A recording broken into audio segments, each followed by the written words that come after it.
The first time I heard the question, I hated it. A glass of water sits on the table. Is it half full or half empty? People ask it like it's a personality test. Optimist or pessimist? Hopeful or hopeless? But I didn't feel like either. I just felt tired. And that's how I met Mr. Hale. It was a rainy afternoon at a small cafe near the train station. I had come there to kill time before a job interview. The kind of interview you don't just want, you need. I sat by the window and tried to rehearse confident answers in my head, but my mind kept drifting to worst-case scenarios. What if I mess up? What if they can tell I'm nervous? What if I'm not enough? The waiter brought a glass of water and placed it in front of me. It was filled exactly halfway. Nothing special, just a glass. A few minutes later, an older man at the next table leaned over, nodded politely, and said, "May I borrow your question for a moment?" I blinked. My question? He pointed at the glass. "Half full or half empty?" he asked, smiling slightly. I sighed. "Half empty, I guess." "Why?" he asked. "Because I'm going into an interview," I said, "and my brain is already preparing to lose." The man chuckled, not at me, but like he recognized the feeling. He said, "Then your answer makes sense. When people feel uncertain, they often start counting what's missing." I looked at him. "So you're saying I'm pessimistic?" He shook his head. "No, I'm saying you're human." Then he did something strange.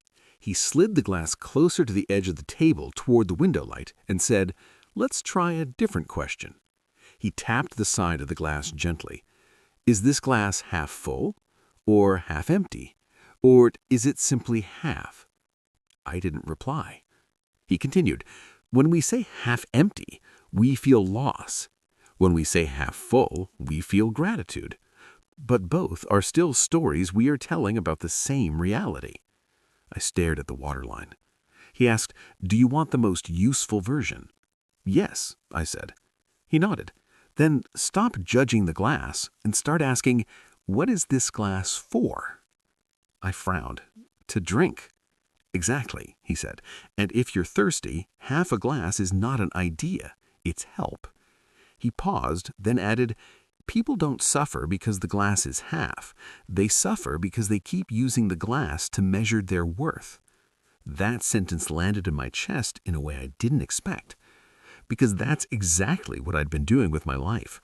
Measuring, comparing, looking at everything I lacked. I looked at him and said, "So what should I do? Just pretend everything is fine?" He shook his head again. "No pretending, no forcing positivity."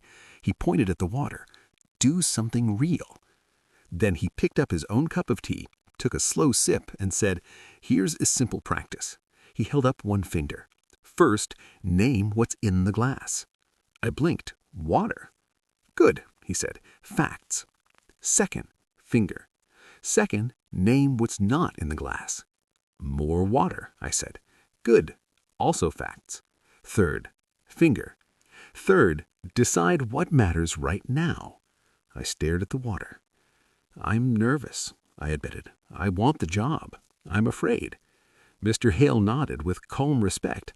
"Then use the half glass for what it can do." He slid it toward me and said, "Drink." I lifted the glass and took a few sips. The water was cool and simple. And something strange happened. The interview didn't feel smaller, but my thoughts got quieter. The man leaned back and said, "You don't need to be an optimist." I looked at him. "What do I need to be?" He answered, "Useful." "Useful," I repeated. "Yes," he said. "A mind that is always judging becomes heavy. A mind that is useful becomes calm." He gestured to the glass again. "Sometimes it's not full, sometimes it's half empty, but it can always be used." I laughed softly, not because it was funny, but because it was relieving, like someone had loosened a tight knot. A few minutes later, my phone buzzed, a reminder, interview in 10 minutes. I stood up, straightened my jacket, and realized I was breathing slower. Mr. Hale stood as well. As we walked toward the door, he said one last thing.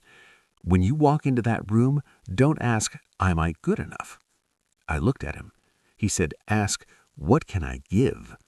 And then, like it was the most normal thing in the world, he nodded goodbye and disappeared into the rain. I didn't become fearless in the interview, but I became present. I stopped measuring myself like an empty glass and started offering what I had, my experience, my effort, my honesty. And when it was over, I walked back to the cafe. The table was empty, but the waiter was wiping it down, and there, in the center, sat another glass, half filled, waiting for the next person. I smiled because I finally understood. The question isn't whether life is half full or half empty. The real question is, can you still use what you have without letting your mind poison it with comparison? Because a peaceful person isn't someone who always sees half full. A peaceful person is someone who sees clearly and acts wisely.